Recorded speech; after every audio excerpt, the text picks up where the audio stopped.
Our little river, it meanders along. In summer, the water is only knee-deep, and cows and carts can cross it with ease.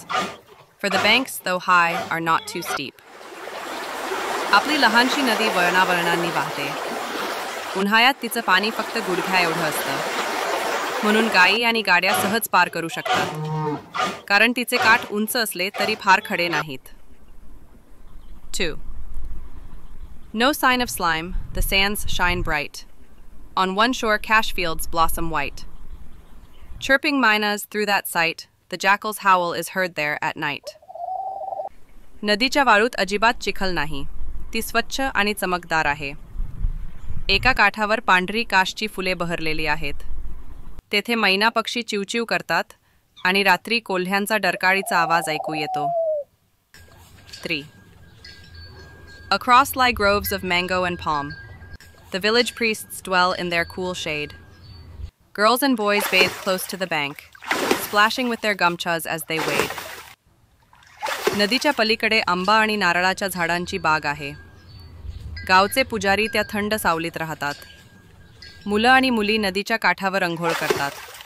ते पाण्यात खेळतात आणि गमछांनी पाणी उडवतात. 4.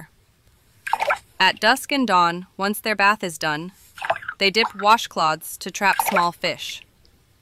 To their household tasks the wives return, having used river sand to scour each dish. सकाळी आणि संध्याकाळी अंघोळ झाल्यावर ते कपड्यांनी लहान मासे पकडतात.